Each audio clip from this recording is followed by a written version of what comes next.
Dobrý deň, príjemné popoludne. Hello, good afternoon. Welcome to this press conference after informal meeting of the EU defense ministers, chaired by High Representative Josep Borrell and hosted by the Czech Minister of Defense Jana Černochová.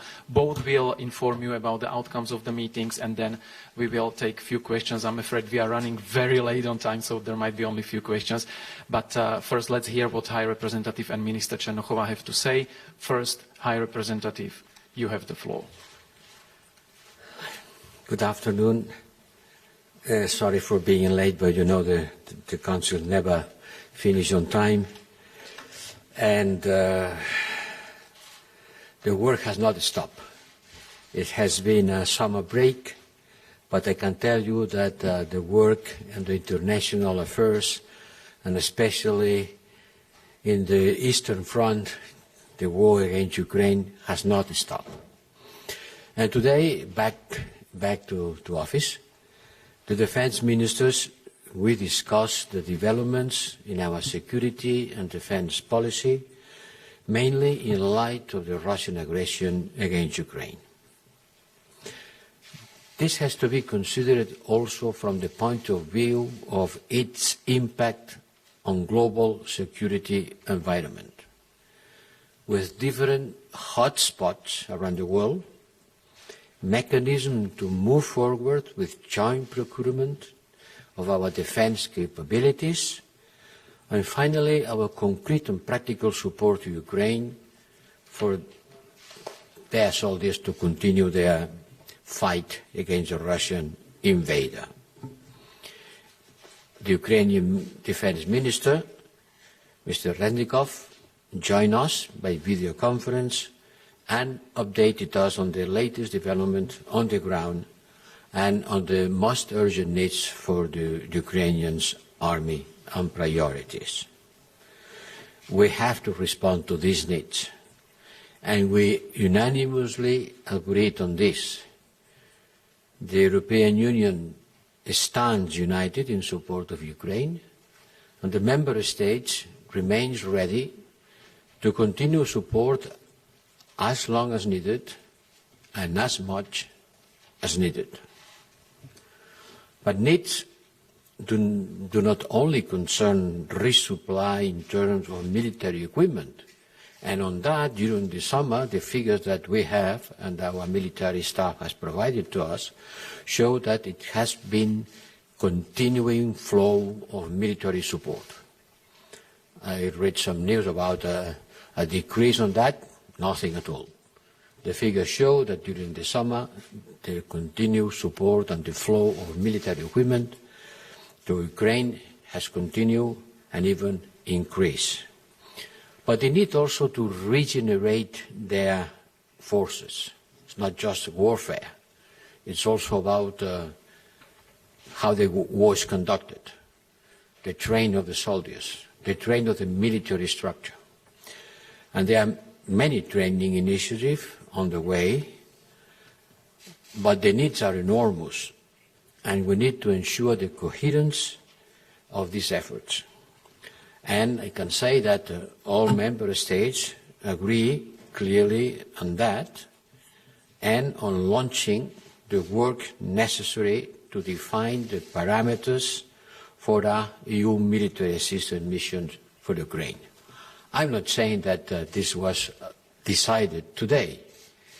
In any case, this is an informal council, and the informal council doesn't take decisions. So it's not a matter of taking a decision, but deciding to do the preparatory work, which includes certainly the contacts with the Ukrainians on one side, and to define the legal and operational parameters in another side in order to define a crisis management concept that could lead to a decision on that.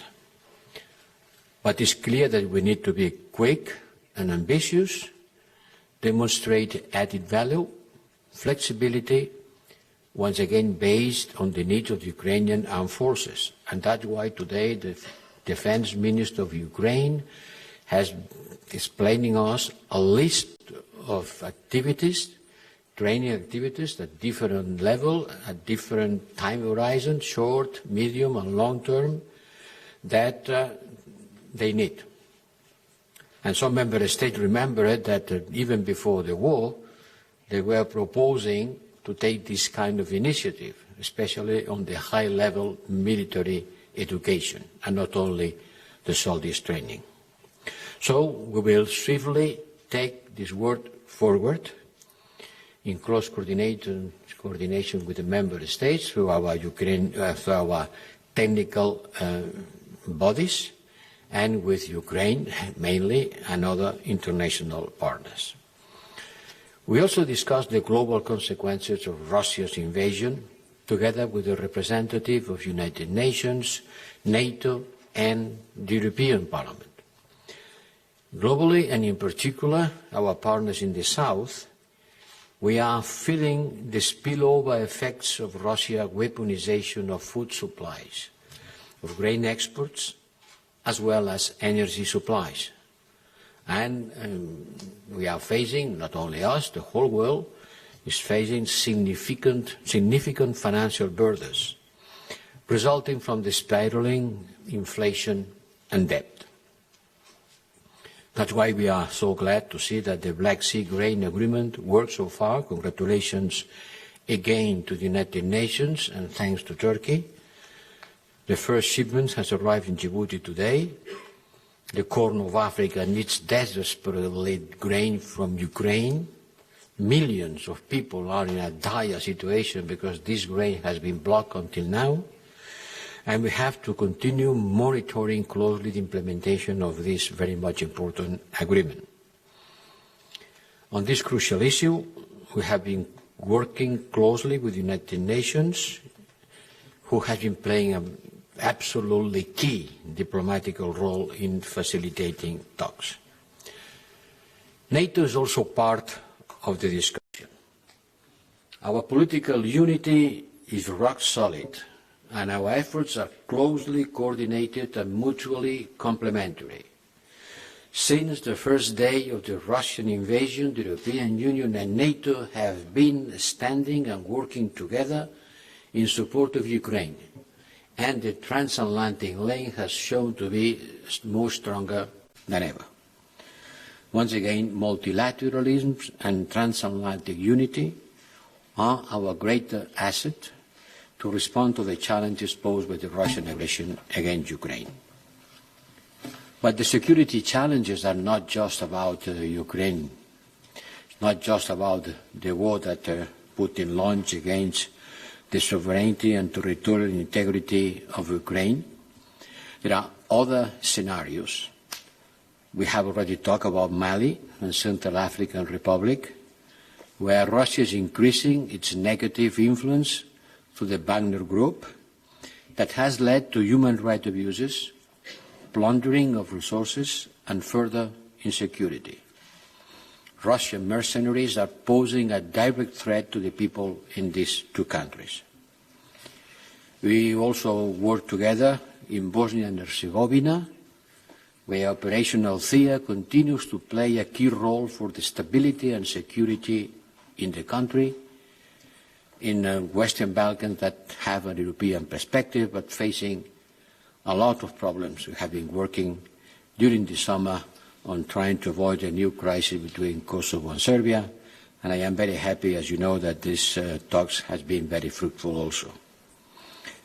The role of Operation Althea has becoming more and more important in view of the ongoing political crisis in Bosnia and Herzegovina, and the regional tensions are being fueled by foreign interference.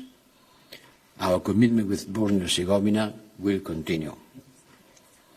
And finally, if I can say finally, because this kind of discussion never finish, we held an interesting exchange of view on how to boost our defense industrial capacities.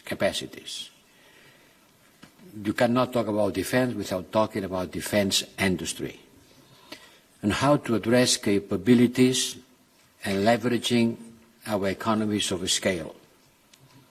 And based on the proposal that I, together with President von der Leyen, presented to the European Council, the European leaders call to make progress on fostering joint procurement and helping the European defence industry to ramp up the production capacities.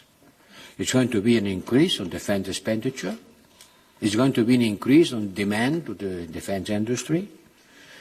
The defence industry has to ramp up their capacities in order to provide what the European armies will ask for. We are working on that with Commissioner Breton, who was present during our meeting. For that, we have set up a task force to support member states and coordinate their very short-term needs in order to refill their stocks of arms. As you know, the Commission will provide from the European budget 500 million for the next 2 years in order to incentivize the joint procurement of the European armies. Thank you to the Czech presidency to continue to support us in our efforts to get a swift and ambitious agreement in the Council about how to use these resources, and after with the European Parliament. I know it's not an easy task. It will require time and efforts to start delivering concrete results. But I think all ministers were very much aware that we are taking concrete and historical actions to ensure that the increases in defence spending will result also in increases in a more efficient spending. It's not only about spending more, but spending better. And in order to spend better, the best way is to spend more together. This means collaborative spending, and that's why we started with this system of joint procurement.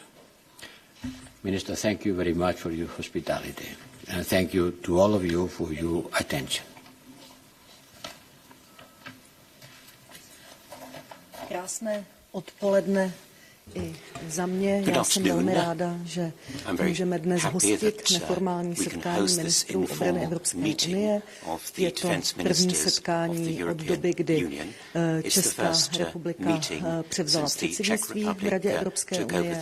Scházíme se ve velice turbulentní době, kdy čelíme mnoha bezpečnostním hrozbám. Pan vysoký představitel tady víceméně shrnul přesně ty teze, na kterých jsme se shodli. Já bych nad rámec toho, co tady říkal pan Josep Borrell, tak bych zmínila oblast Sahelu, oblast Afriky, která nás také trápí, a to nejenom proto, že řada z nás, evropských ministrů obrany, v této oblasti působíme v různých výcvikových misích. Takže i toto téma bylo poměrně častokrát zmiňováno v tom našem dnešním jednání. Jsme si vědomi toho, že ta spojitost právě i s válkou na Ukrajině tady je značná, protože to, že v oblasti Sahelu působí vlastně Putinovi vojáci, kteří si říkají Wagner z Group, tak to už víme dlouhou dobu. Nechceme jim vyklidit pole, máme za to, že je zapotřebí v té oblasti Sahelu dál působit a rozhodně nestahovat naše vojáky a neutíkat z boje, ba naopak je zapotřebí se snažit o nějakou stabilizaci té situace. To ruské barbarství na Ukrajině bylo tématem prolínajícím se tím celým naším jednacím dnem. Sama tedy za Českou republiku můžu říct, že jsme připraveni všechny ty výzvy, které tady dneska padly, tak dále projednávat, ať už na vládě České republiky, v příslušných výborech, Poslanecké sněmovny, Senátu, a to tedy jak tu možnost nějakého výcviku ukrajinských vojáků, tak samozřejmě i možnosti další pomoci té materiální. Česká republika stála, stojí a bude stát na straně Ukrajiny a chceme být skutečně i dál tím lídrem té pomoci, a to nejenom na úrovni materiální pomoci, ale i vlastně na úrovni toho, že už více než 400 000 Ukrajinců dostalo v České republice krátkodobý pobyt. jsou tedy tady, teď s námi v České republice. Já jsem na to jako ministryně vlády České republiky hrdá, že tady můžu dneska stát jako zástupkyně země, která se chová tak, jak se k demokratické zemi sluší a patří. Has behaved as a democratic country so should behave. Two questions, I'm afraid only. So first, Czech television, please. Dobrý den, Lukáš Maté, Česká televize. Já bych se chtěl zeptat ještě na dodávky zbraní na Ukrajinu. Ráno od některých ministrů zaznělo, že ty státy, které nejvíc podporovaly Ukrajinu, začínají mít vlastně problémy s tím, že nemají možná dost zbraní na zajištění vlastní bezpečnosti, protože Ukrajině poskytly a budou žádat jak finanční prostředky, tak možná náhrady od dalších členských států těch zbraní, které poskytly. Mluví se o tom na Slovensku, Česká republika taky poskytla poměrně dost zbraní. Je to něco, co rezonovalo na té dnešní radě a zaznívají konkrétní návrhy od zemí, že opravdu chceme další zbraně ze západu, abychom mohli poskytnout ty svoje dál na Ukrajinu. Poprosím možná o krátké vyjádření obou, pokud bude možné. Můžu začít? Samozřejmě, že nás potěší, pokud budeme od našich západních spojenců dostávat modernější zbraně, než které máme my sami. Na druhou stranu ta přednost zase těch našich zbraní je ta, že ji umí Ukrajinci ovládat. Já bych tady chtěla ubezpečit občany České republiky, že jsme, byť byli velmi štědří vůči Ukrajině, tak jsme neposílali nic, co by ohrozilo naší vlastní bezpečnost. To dávám před závorku. Jsme připraveni v té pomoci dál pokračovat. Chtěla bych poděkovat zástupcům Spolkové republiky Německo, protože i včera vlastně na návštěvě zástupců Spolkové republiky Německo jsme si potvrdili ten dar několika Leopardů, tanků Leopard. Pokud od dalších zemí dostaneme nějaké další jejich moderní zbraně, budeme za to rádi. Ostatně o tom byla přednedávnem ta dánská konference, respektive konference, kterou iniciovalo Dánsko a která by měla řešit nejenom tuto záležitost, ale i nějaké možnosti, které v našich zemích jsou z hlediska opravárenských závodů nebo i různých kapacit výroby.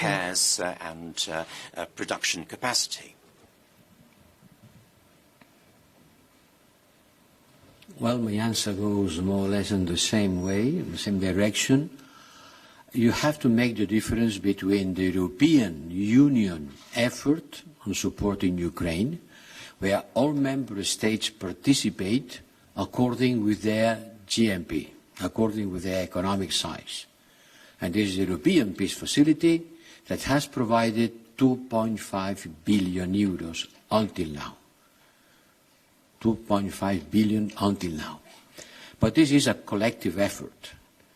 And then you have to add up what each member state does by its own. And there the differences are important. Certainly some are doing more than others. But it is done on a voluntary basis. There's nothing to do with a decision from the European Union, nor with the use of European funding. Each member state sovereignty, using its sovereignty, its decision-making process, provides arms to Ukraine. I can tell you about the European Peace Facility. Okay, thank you. So last question, Frankfurter Allgemeine Zeitung. V treťom rade na konci. Thanks a lot, sir. Thanks a lot. Thomas Kutschka, Frankfurter Allgemeine Zeitung. High Representative, two questions to you. The first one regarding this military assistance mission. Could you please make the point, what exactly would be the added value of an EU-led mission as opposed to the existing ones by different member states that are already working together with Ukrainian soldiers, training them? And the second question, you just mentioned the EPF, the European Peace Facility. At the current speed of spending or pledging in support of Ukraine, it will be empty by next spring. So what should happen afterwards? What is your suggestion to member states? Thanks.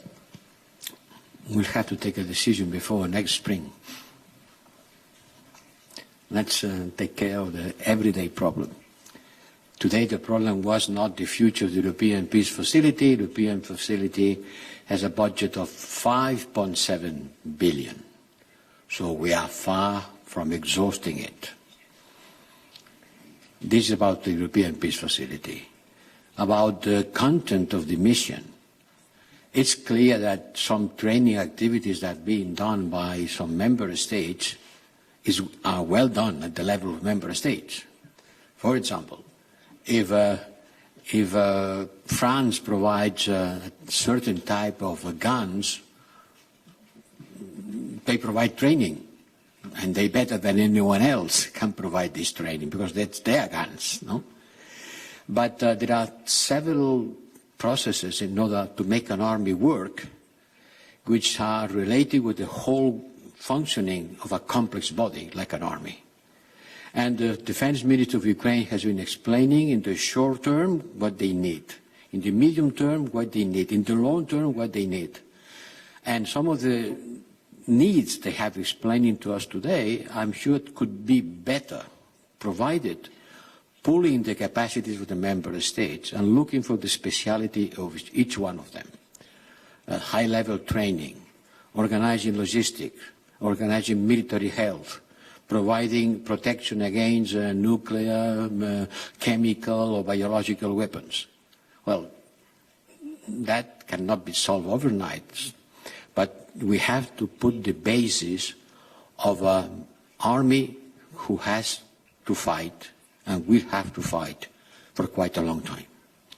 And this is something that I am convinced, and I think most of the member states agreed, that can be done better using our resources and pooling our capacities. And that's what we are going to study together with the Ukrainians and the member states in order to identify the concrete parameters that can be part of this mission. Thank you very much. High Representative is going to chair the informal meeting of foreign ministers now in a few minutes, so we have to run, but there will be more press opportunities at the doorstep in 2 minutes, and then the press conference after Gimnich tomorrow. Thank you very much for your patience. Thank you for coming. Ďakujeme pekne. Pekný zvyšok dňa. Bye-bye. Thank you.